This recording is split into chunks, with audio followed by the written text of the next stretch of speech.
Ladies and gentlemen, welcome back to Wired Gaming. How's everybody doing today? Hopefully we're all good. Today we have a major update from the Survive the Nights team.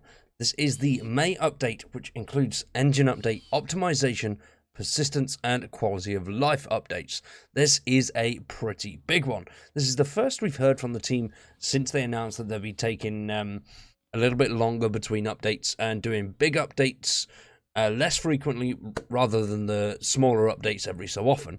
So it's nice to hear from the guys, and this update is pretty damn good.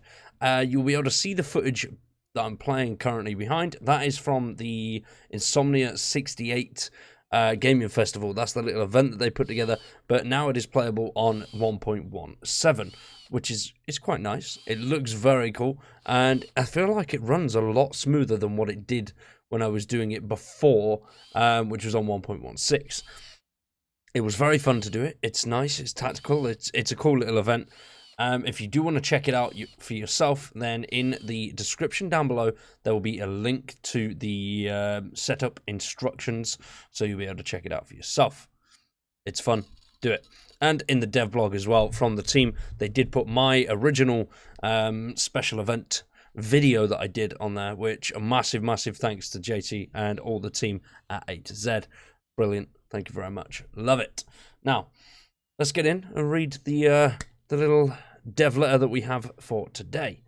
So, it's JT, and it's been another busy period for the team. We had a blast at Insomnia 68 and hope to visit the next event in August. A lot of people asked to take part in the event that we ran, and in this update you'll find instructions for how to set that up. As mentioned in previous updates, we're focusing on a deeper cycle now, and most of what you'll find in the regular updates will be quality of life, bug fixing, and smaller gameplay improvements. Expect a bigger and funner update in the coming month.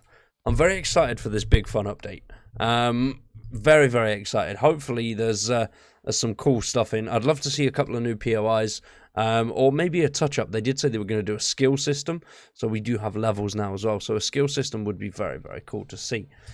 For the Unity engine update, we've taken time to update things from Unity 2019 LTS to the newest safe version of Unity that we can use. In 1.17, you'll not tell much immediate difference, but the game is running in Unity version 2021, which brings us bang up to date with stable versions of Unity. It's never a fun task to update, but it does keep things fresh, and you will notice some improvements with the version 2. There's definitely a lot of performance improvements, definitely. My computer didn't sound excited like it normally does when running Survive the Nights, which is very good. So it's obviously not using as much power as it was beforehand, which everybody likes that, right? That's always good news. The cooler you can keep the PCs, the better. Now, persistence. I know it's taken us a little longer than it should have to patch this one out, but we have hit some roadblocks with the engine update, which did tie us into finishing those before patching. Vehicles and machine parts will no longer disappear.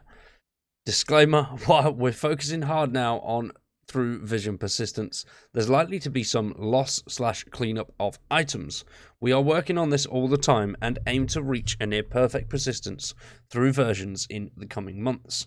We appreciate all the patience on this front. I get it, you know, things can go missing, people can lose stuff whilst they're updating and changing, but to be fair, I don't think that it doesn't really matter too much. I don't think you can always get more, and you can get out and do it again.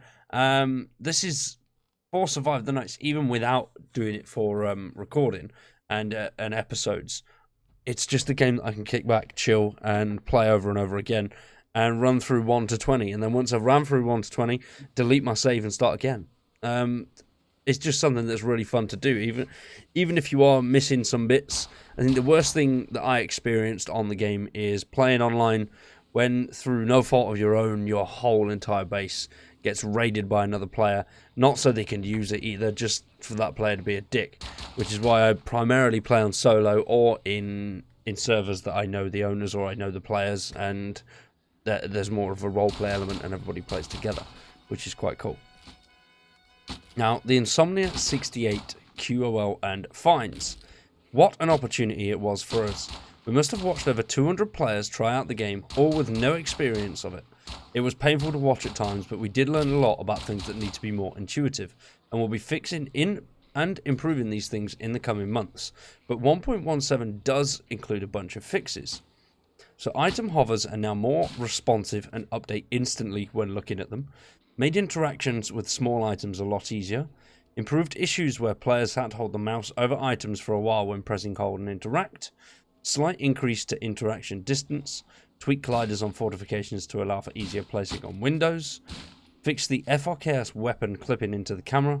Reduce log-off timer from 10 to 5 seconds. Flashlight no longer turns off when switching weapons. And this one made a lot of people die. Placement mode is now continuous for all items, and it is now possible to consume items from your inventory whilst in a container. I like that. I never noticed that, but that's very cool. I did notice how it was a lot easier placing items on windows, and obviously setting traps is, I think that's always been, it's been relatively simple. There's not really too much around it, which has always been a good thing.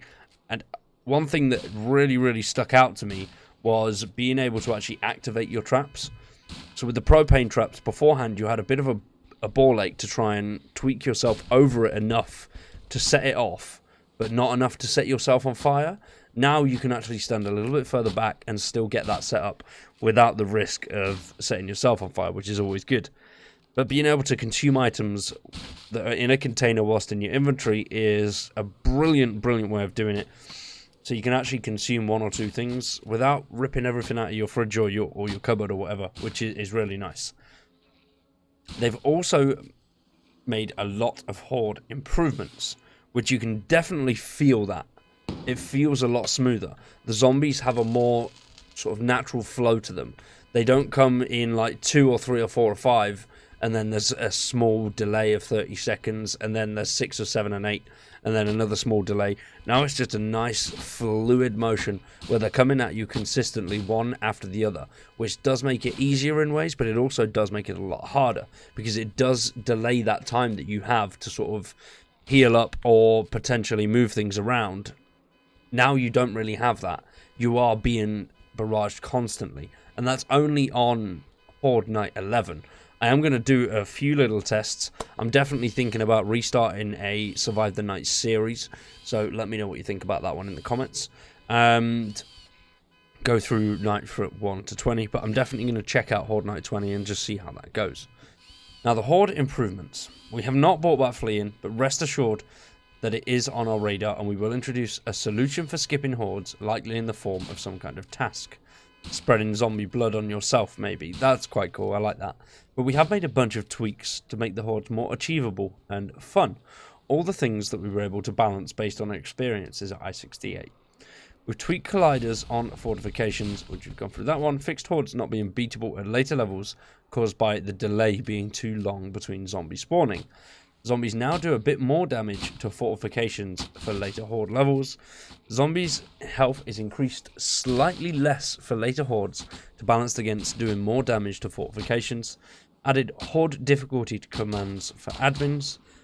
Tweaks to door collider to improve shooting through the gap in the doors. Lowered damage applied to guns when shooting fortifications. And tweaked collider on barbed wire for easier trap placing. I like that. Very good. Now, for the Insomnia Horde event, if you do like to check it out yourself, once again, down in the description below is the Google Doc, along with the download that you need to actually get this started. So, do check that out. Now, the response to the Horde event was overwhelming. A lot of people asked us if they could try it out for themselves after attempting it there. Next time, we'll make it co-op out of the box and take advantage even more of the traps fortifications after we've made them way better.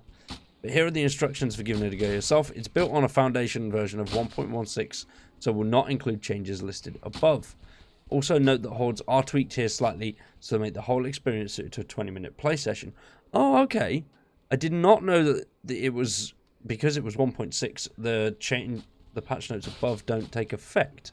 It definitely felt a lot smoother. Maybe that's just because I haven't had a go on it for a couple of weeks. But I did do a little bit of running around in the actual main game as well, and it definitely does feel smoother. So maybe that was just sort of a placebo effect because I played the main game first. and then tried out the event. So, I don't know. It definitely felt better anyway, so not going to complain at all. Now, it is fun. Definitely check it out. But the idea of it is that you spawn a fortified and prepared base. You've got a few minutes to get yourself ready. And then you press the start button. Bish, bash, bosh. You've got 20 minutes. Prep. Horde comes. Bang. Survive it. That's what you got to do. But the patch notes for 1.17. Now, if you don't want to listen to this bit, that is fair enough. It is very much a nice long list of just things that have been changed. So we will go through it. Let's have a look. Now, they fixed issues which stop players being kicked back to the main menu when the server processes cannot be started. Persistence vehicles no longer disappearing. Persistence parts, items like fires no longer disappear. Item hovers are more responsive and update instantaneously. Made interactions with small items easier. Improved issues where players had to hold the mouse while pressing hold and interact. Increase for interaction distance. Tweaked colliders on fortifications. Fixed hordes not being beatable at later levels caused by delays. Zombies do damage to fortifications. Zombie health has increased slightly. Added horde difficulty for admins. Fixed FR chaos weapon clipping into camera. Tweaks to the door collider. Lower the damage applied to guns. Tweaked collider on barbed wire for easier placing. Fixed horde difficulty. Now, there we go. Let's go down a little bit more. We've gone through all of those already. So, placement mode is now continuous. Chainsaw is no longer spawning at a melee container. And reduced loot amounts slightly in houses. You bastards. Flashlights no longer turn off when switching weapons. Thank fuck. And it is now possible to have both the flashlight and the headlamp on at the same time. Thank you so much for that. Simple but amazing feature. It's now possible to consume items. Yep, we've got that one. The majority of it is pretty much. Damage to players from zombies is now halved when the players are in vehicles, and players no longer get damaged in vehicles until all windows are smashed. Very cool, I like that. Tweaked where mental health effects show and tweaked delay, and updated translations from May 19th, 2022. Now, there is one thing that somebody did bring up, and that is about the mental health. So I'm going to have a little bit of a look into the mental health aspect. Obviously, I've said it off before, and it is an absolute ball ache to get back to full natural health. So I'm going to have a little bit of a look around and see if there's any way that you can do that very quickly. But from the experience that I've had, it does take a while. And obviously, there are differences if you do play the game quite a lot and you play in PvP quite a lot, then you will know that if somebody fires upon you first, there's a lesser effect to the mental health. And once you've started going sort of MDK and shooting everybody there, your mental health will take effect pretty damn quickly. And the way to counteract that is just by eating some fresh meat or a stew, hanging around by fires, and pretty much just behaving yourself in general. But I'm going to have a little bit of a look and see if there's a quick way of getting it back to normal. Because it is a pain in the ass, because you obviously go blurry. But it is part of the game. It's a cool aspect.